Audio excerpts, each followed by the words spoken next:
Waves just released a free plugin bundle featuring 7 plugins ranging from an analog style EQ to a reverb, a compressor, and more. Let's take a look at what's included, what they can add to your mixes, and if the bundle is worth grabbing. What's up everybody, Mike here. I hope you're doing well. So I've got a pop rock track pulled up here, and I figured I'd just run you through some of the places I'm using the plugins from this new bundle. So here's just a little bit of the track so you can hear what we're working with.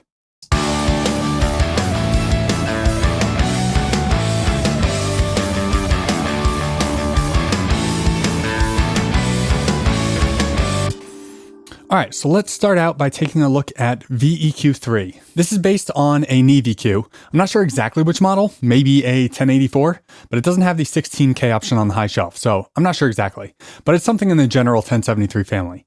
And 1073 style EQs are my absolute favorite on drums. So let's try it out on snare. Let's solo that up and set this back to default and dial in a sound.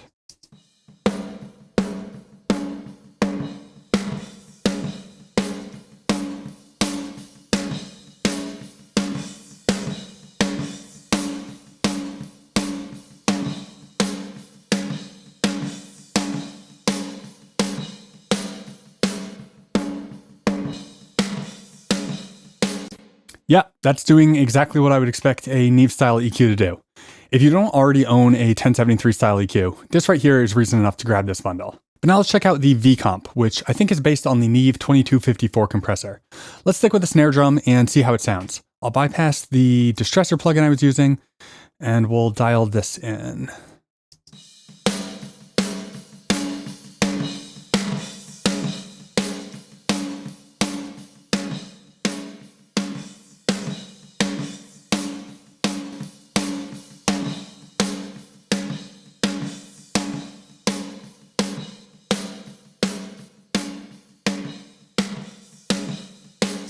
Yeah, that sounded great as well, adding some really nice snap to the snare. And let's check out one more while we're in drumland, and that's the IR Live. This is a convolution reverb, and it comes with a handful of IRs built in, covering kind of all the main types of reverb, like halls, chambers, rooms, plates, and springs. But you can also load in your own IRs, which makes this plugin kind of infinitely expandable. Like, I've got some IRs I loaded in here that I came across at some point of Eric Valentine's old studio, Barefoot Recording. And again, there are a billion IRs you can find online. But for this example, let's go with one of the built-in sounds, specifically short plate 1, and hear how that sounds on our snare.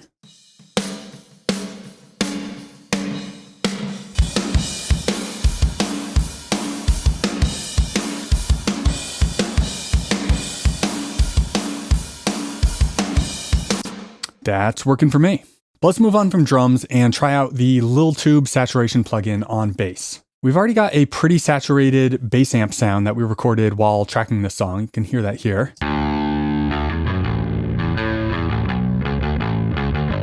And I really don't think that needs any more saturation. So let's try working with the DI. Here it is without the saturation. So it's just got a tiny bit of EQ and some compression. So sounds like a bass DI. Nothing super exciting about that. Let's see if we can use Lil Tube here to add a little bit of life and a little bit of interest to that.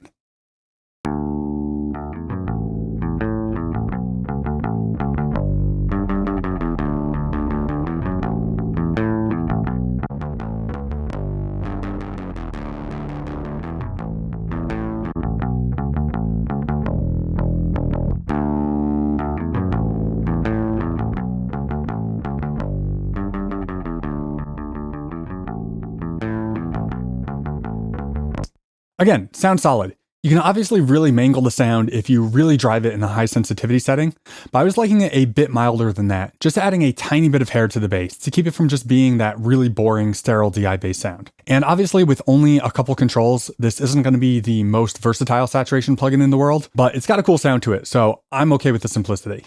Next up, we've got Guitar Solo, which is their AmpSim plugin. And this one actually really surprised me. I'm not going to tell you it's the greatest AmpSim plugin in the world, because it's not, but some of the low to medium gain settings in here actually sound really good.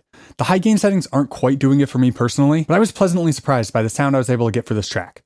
I'll flip back and forth real quick between the AmpSim and the actual amp we recorded while tracking, just so you can see how it holds up compared to a real amp.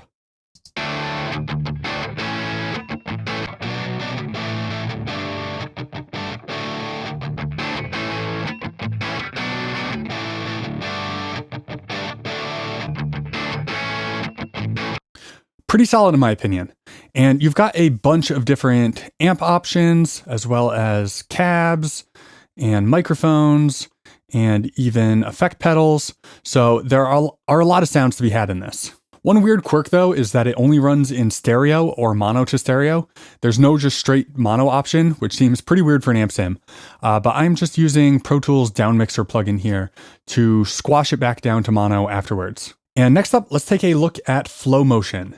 This is an FM synth, and I'm not gonna lie, I'm kind of an idiot when it comes to synths, so I'm really not the guy to be telling you all about this plugin.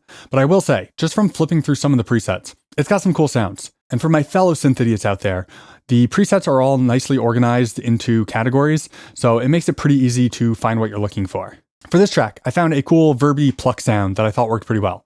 But like I said, there are a bunch of cool sounds included here, including basses, pads, strings, and a whole lot more. So let's see how this sounds.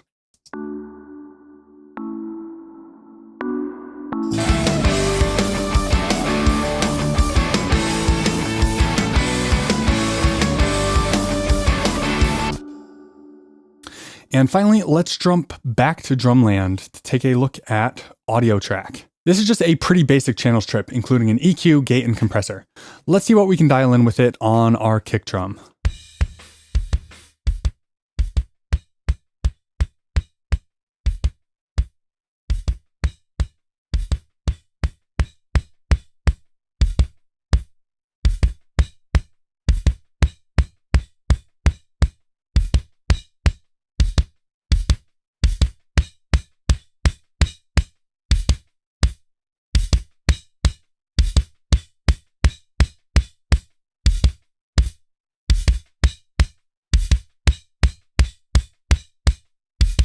So yeah, it does what it says.